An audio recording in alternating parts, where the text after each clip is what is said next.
The basics of marketing has not changed for 30, 40, 50, 60 years. You need to reach the most number of people. You need to tell them something. You need to solve a problem. You need to tell them something beautifully. You need to entertain them. Everyone wants something viral, with no idea how that happens. There was some analysis done what makes something viral, and the conclusion the guy came to was no idea. Something that works for this brand and doesn't work for that brand. So it's luck. If your measure of success is virality, you're measuring the wrong thing. Marketing branding is not Hollywood. It's not music. It's not entertainment per se, even though it should be entertaining. It's a business function. So very often agencies don't understand the business. If there isn't an interesting problem to solve or challenge to, that doesn't interest me.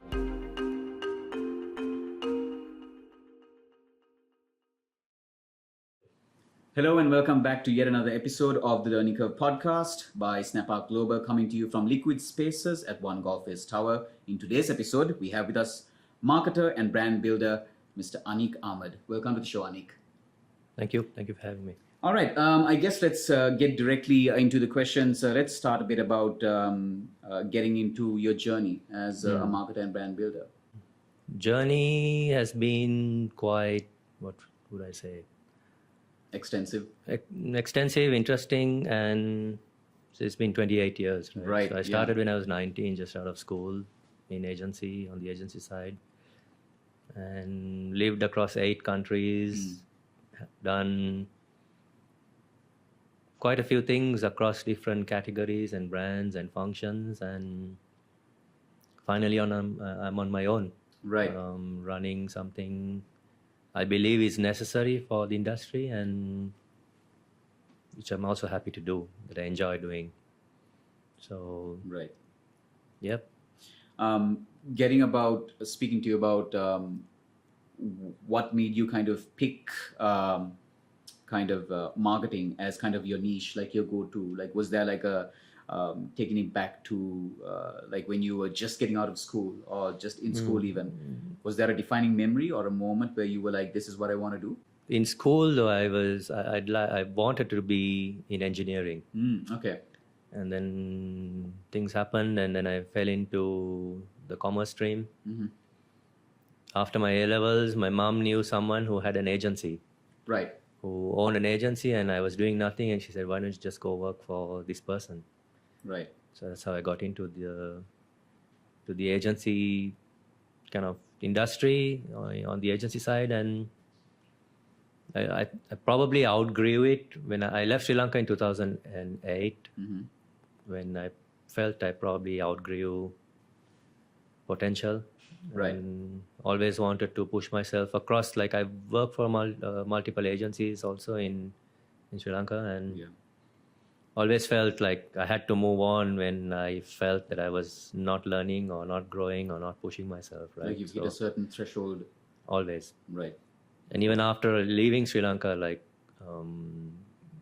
either in the Middle East or in Australia or in Vietnam, wherever I've been, whenever I felt I hit that ceiling of learning, growth, development, enjoyment, I had to do something bigger or better.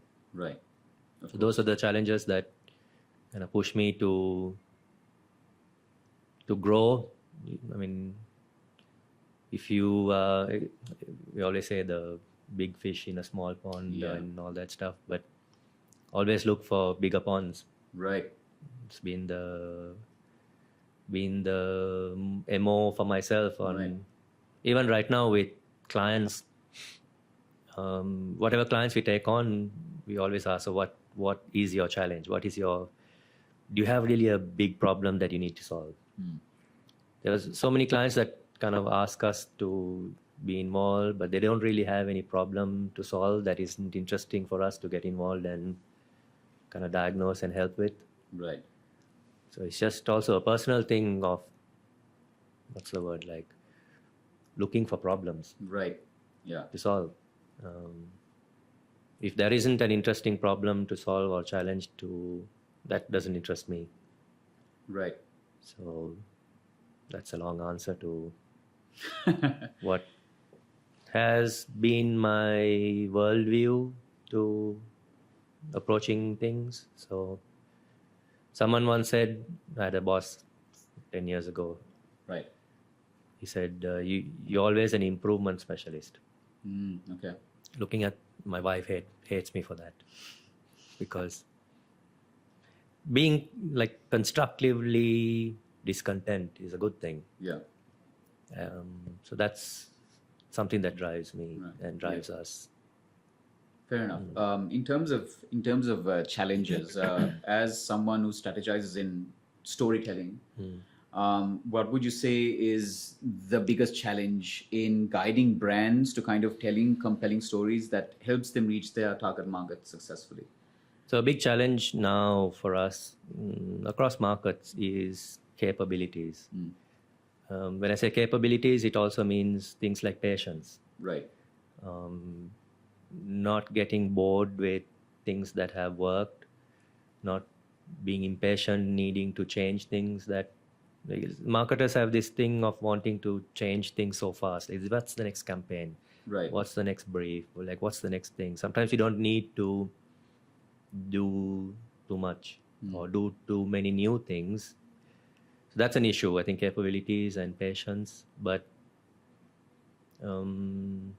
a bigger issue for me, like when I speak to clients, is benchmarking.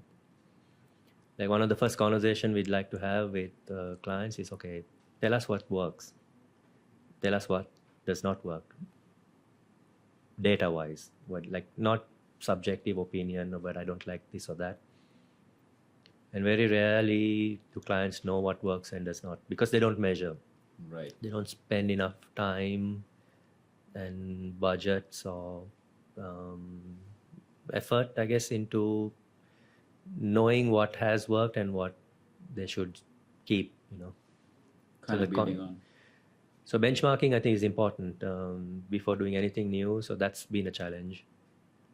In terms of storytelling, I think it's a big issue is strategy. Right. Everyone thinks they can, like, especially from a brand view. I was telling you, like I was saying earlier, for me, my worldview or our worldview is brands serve a business purpose. Yeah. And the role of a brand is to generate value to a business. Yeah. It's not art, or it's not like a hobby, or it's not just for the sake of beauty and design or whatever, right? So very often storytelling is taken out of context of the business. So ask someone, what is this meant to do? It's hard for them to extrapolate or link back to a business problem or a metric, and sometimes you don't even need storytelling as a solution to a marketing or a business problem.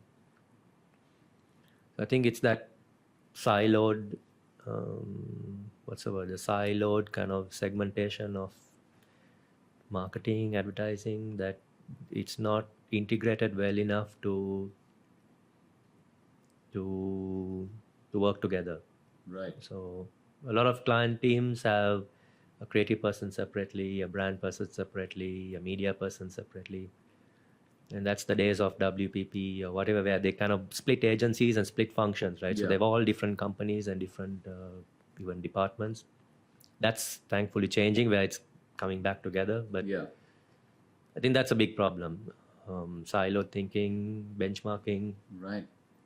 and storytelling being thought of as a thing that stands alone. We're not, marketing branding is not Hollywood, it's not music, it's not entertainment per se, even though it should be entertaining.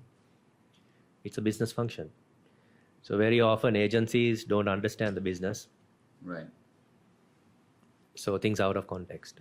And so a So- campaign's done, spent on, media is spent on, but we don't know if it has worked, or they don't measure. So that's why I think there is general skepticism within marketing, advertising, Right. of the value of it, right? So there's a lot of discussion about, should a CMO have a board seat? Should a CMO be part of the board, have decision-making powers, and be a big driver of the business? Yeah. So that's being argued and discussed a lot, but yeah. Speaking of benchmarks, by the way, what do you feel like Sri Lanka can do to kind of not just stay in tune with, but stay ahead of, benchmarks internationally, trends and things like that. But specific to the marketing industry, I think, or even the advertising industry, I think my view is approach things with a sense of not humbleness, but what's the word? Of learning. Yeah. It's very hard to teach someone who knows it all, right? Right. Of course. So I think that sense of needing to learn more, doing better, that's the whole benchmarking thing. Like when I like plan my career, I would say always wanted to be better than I push myself to be better than my peers, then Yeah. better than the market I was in, and try and learn skills and things that I didn't know. That if I met a client, I'd like to know more about their business than them that they do, or more than that they themselves know. So I'd like to be part of that that business. So I think Sri Lanka needs more openness, awareness, and self-awareness. I think for marketing, it's all about empathy, self-awareness. If you don't have that, like I can't go tell someone you're bad at something, Right. because what is good? If you don't know what good is, Yeah. or if your view of what good is a low benchmark, Yeah. you're not never going to go beyond your little Scope of like. scope Yeah. of like thing. Like, Fair enough.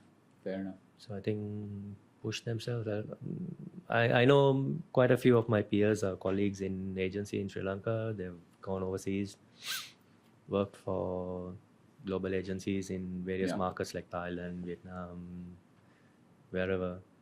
I think more people should do that. Right. In terms of, let's say, studying and adopting, more so studying marketing strategies and things like that, especially when you look at international kind of benchmarks and things like that, especially daring ones at that, where you have like a slow but big payoff that drives business growth, right? What do you feel like the landscape in Sri Lanka is like in terms of like embracing like strategies of that nature? Because like I mentioned to you, the example that I brought up of Michael Cera and the cream in the US, CeraVe. It started off very very random. There were just paparazzi photos of Michael Cera carrying bags of cream and things like that. It just felt like it was something that was out of the blue, and then just over the months, it just kept coming together, and it all culminated in the Super Bowl ad, which brought them sort of this massive kind of attention on social media, things like that. And it's a payoff that nobody saw coming at the end, because it generated a lot of buzz and things like that. Do you feel like Sri Lanka is ready to kind of? But for me, that's still an execution, right? Yeah. That's just like a very low on the hierarchy of things to do. Right. For me, that's an execution. It's almost like an influencer. Yeah. But I think globally, the model of business is kind of morphing into different things. Like for an example, you heard of Prime, Yeah. the hydration drink, owned by two influencers. Yeah. I think they do about $250 million. And Yeah. their whole MO is build it for a few years and sell it to a big company. Yeah. Ryan Reynolds, right? He's what he builds. Yeah. So I think the model is more ownership, build their own brands, use their brand to build business, as opposed to just paid influencers. Right. Like I know when I was in China, some of the biggest brands are owned by also the influencers. So they know the power of their own brands, not to support other brands, but to build their own businesses. So I think, I don't know if Sri Lanka has the scale enough for that, but Right. the model in Sri Lanka is still very traditional, right? Like Yes. you have a product, you put it into a retail store and you try and get maximum reach or distribution. Yeah. And the retailers kind of dominate now with modern trade. Yeah. E-commerce is probably not that great here yet. and because your last mile, the delivery isn't great, you can't deliver a lot of goods. Yeah. So I think the model is still pretty traditional in my view, from what I've seen. I've not lived here for a while, but I haven't seen many new business models yet. Yeah. What I've noticed is that agencies in Sri Lanka are trying to tap into viral marketing now because a lot of their audience are on social media, but it does feel very disjointed. That there's no larger picture that they're working towards. Everyone wants something viral, Yeah. with no idea how that happens. There was some analysis done by someone a while ago, what makes something viral, and the conclusion the guy came to was no idea. Something that works for this brand and doesn't work for that brand. So Right. it's luck. Right. But the point is, I think the agencies and the clients here focus on the wrong thing. Yeah. There's so much crap content. 99% of content is shit. Yeah. Is crap, right? So just flooding the market with more crap content just because someone you're not engaging, and we live in a bit of a bubble, right? The agency or the clients live in their own bubble that you don't know if that's working for the real consumer, neither do you know if that's really working for the brand. Of course. So I think proper viral, proper ideas are great, but it's very hard to, it's very few and far between that something like catches fire and becomes big, because it's just luck. So you're trying to replicate something where you don't know. Yeah, just how the mechanism that goes into it. Yeah, you don't know. No one, I guess, no one can tell you really how to make something viral. Yeah. You need so many ingredients that it's like a perfect storm that needs to come together to just blow it up. Yeah. And you can't. I guess you can't plan virality. I guess you can't. Yeah. So, and virality is the wrong metric to measure any kind of success with. Like if your measure of success is virality, you're measuring the wrong thing. So the basics of marketing has not changed for 30, 40, 50, 60 years. Right. You need to reach the most number of people. You tell them something, you need to solve a problem. You need to tell them something beautifully. You need to entertain them. Yeah. It needs to be the right price and in the right place. Those basics haven't changed. Yeah. And from my experience working for Coke, we also measure what works, right? Yeah. And one of the big drivers of revenue or volume for Coke is simply the weather. When it's hot, people drink more. And another driver is having presence in the store, because it's impulse. Yeah. So you feel thirsty, there's a beautiful picture that creates a craving and a feeling, and you're thirsty, you pick it up. So sometimes we forget the basics of business. That's what I said, sometimes you don't need a commercial. Sometimes your problem might be in store, where your product is in the wrong place, or it has the wrong pack, or the pack doesn't stand out enough, or the information on the pack is not good enough. So there are so many basics that you can do better instead of just having something with the need to just go viral. Right. It's just, I think that's the wrong thing to focus on in my view. And things even go beyond that, right? We're talking about just communication, but things like taste. We've done work for clients on developing formula for beverages. Taste is the number one driver. So no matter how much you communicate, what you do, someone drinks it and they don't like the taste, no matter what you do, people are not going to pick it up. So a lot of things needs to go into that, the puzzle to generate volume and growth. Yeah. Even things if you have milk and you mix it and it just clumps up and it's not convenient, and those are things that stop repeat or stop habit forming, right? So virality for me is probably the last thing any client should think about. Fix all the 98 other things, then look at, it's like that cherry on top. Right. You can't have a cherry without a cake. That's true. So that's true. Yeah. You mentioned Coke. Obviously, that means you've worked with some pretty prominent brands over the years. So I guess my next question is, what lessons do you think aspiring brands can learn from these established brands, these legacy kind of brands, in scaling their business? I think Coke, for an example, a company like Coke is in a very privileged position because they have brands that are 100 and I think yesterday Coke was 138 years old. Right. None of us are alive Yeah. when like Fanta, Coke, Sprite, those brands were around. So they have the benefit of good brands and big brands. But what those companies do well is do the basics excellently. The right price, the right pack, in the right place, the right temperature. Like the basics are excellent. But one thing they also have been able to do very well, I would compare like an Elephant House with a Coca-Cola. Both brands are the same age almost. Elephant House, I think, is about 150 something years. Coke's around the same. But Coke's managed to stay so young and fresh and like it's like a teenage brand or a 20 something is fresh. Yeah. As opposed to brands like Elephant House, which have not done a good job of staying young. So I think good brands, big brands are successful for a reason, right? They do the basics right. It's the right taste profile, price point, pack formats, Yeah. careful innovation, and also as a company having the right portfolio. Coke's done a great job in the last 10 years on diversity. Right. Water, juices, teas, so broad basing more. I think brands can learn from doing basics well. Like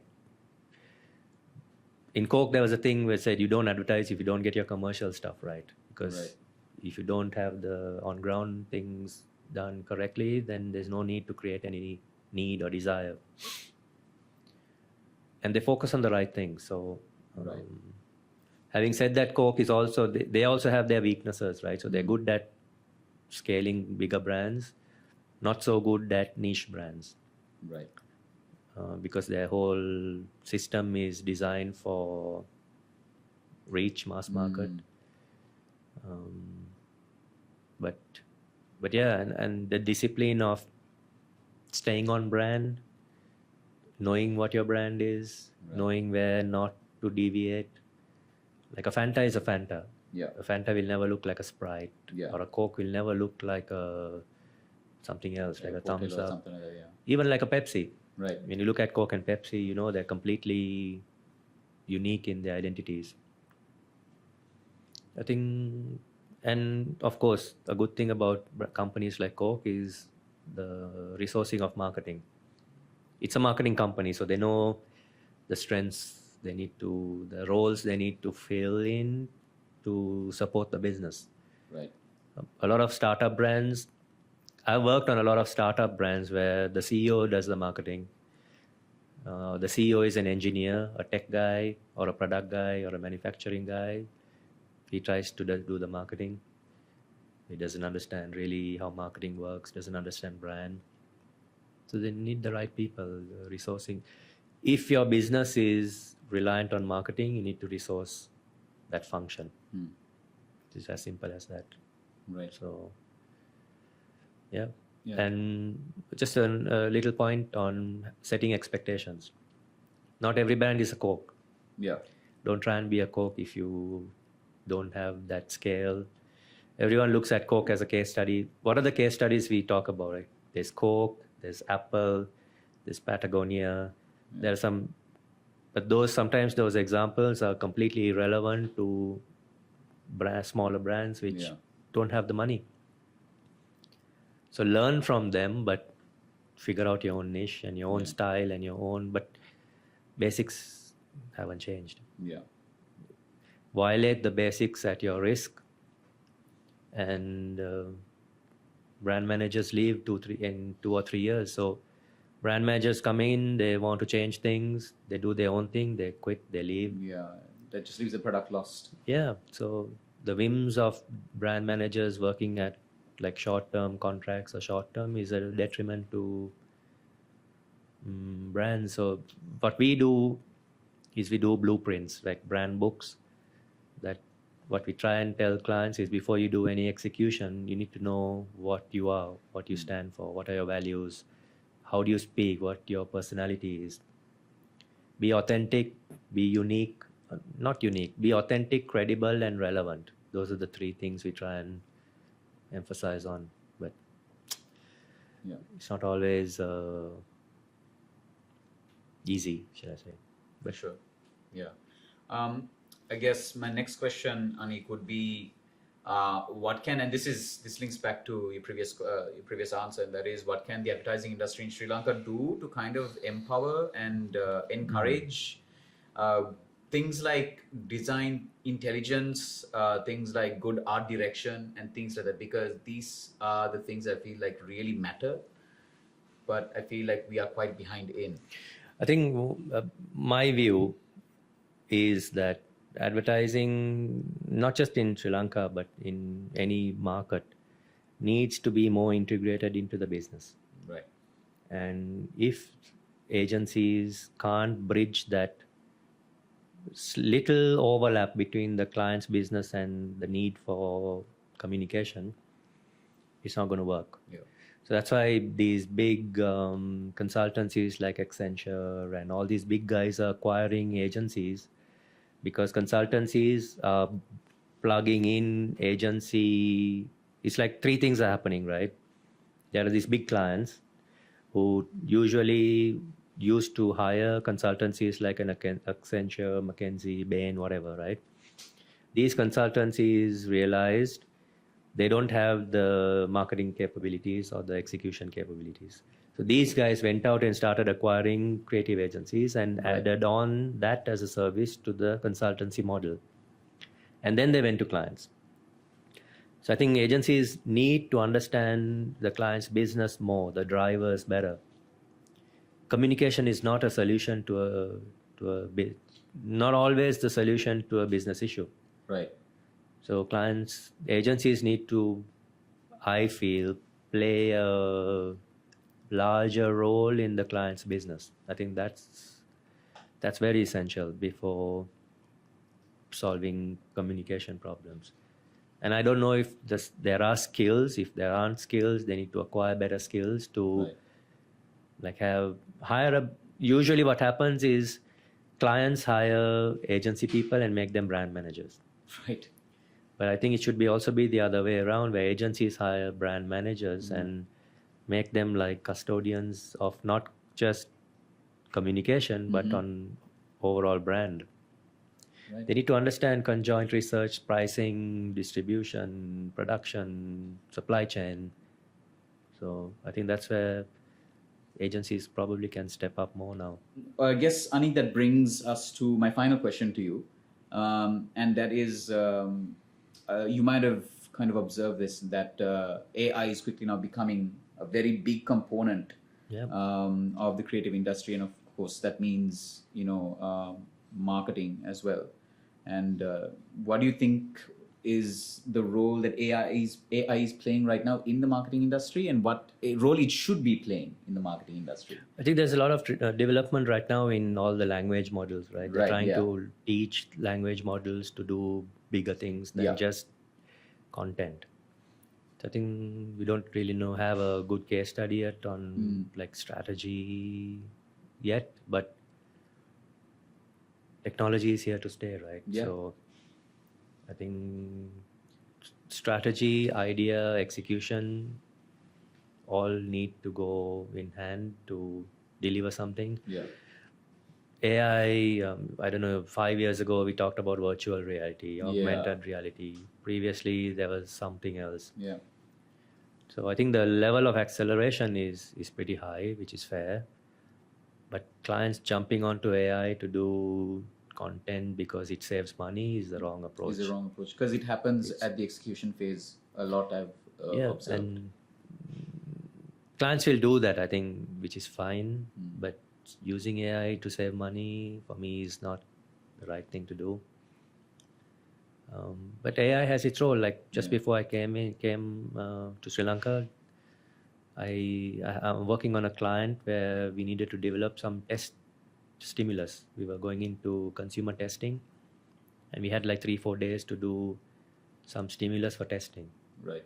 And we used AI, Midjourney and ChatGPT and some video software purely for stimulus creation, so that the respondents in the test can react to something. Right. So it has its benefits for use in certain cases, but I'm not sure we would use that for in-market execution. But that's just one example of how we used AI to do some work. But Of course. there's a lot going on. I think brands, clients, agencies should embrace AI in whatever way they can. Because it's an efficiency tool, I think, more than anything else, in my view. With all the other issues surrounding the rights management and legalities of using actual imagery for publication, but it's here to stay, I guess. It's here to stay. Yeah. I mean, undoubtedly, it's going to be the cornerstone for anything in the creative pursuits. So I think it's like Photoshop, right? Yeah. Like when we had Macs coming out, I remember agencies had that big, the blue kind of Mac Yeah. with the big thing. Like technology has always aided in Yeah. doing things, but I think it's a tool to help if someone can figure out how to use it properly, because it's not a proprietary tool, right? It's freely available and accessible, I think. But I go back to my original point of what's the purpose of what you're doing. You need to have a strategy, a goal, a metric, an objective, and then you use any of these tools to deliver something that you really have set out as your kind of benchmark or goal. For me, those skills can't be AI'd. yeah. Like someone setting a strategy in place or setting that kind of direction in place. Yeah. This is more, for me, more important than what AI could do. So that's my view. That's my worldview of the importance in terms of hierarchy of importance. I think the upstream work is super critical to guide all the downstream Yeah. kind of execution, shall we say. Absolutely. Well, that about wraps up this episode. Thank you so much, Aneek, for taking the time to have this insightful discussion.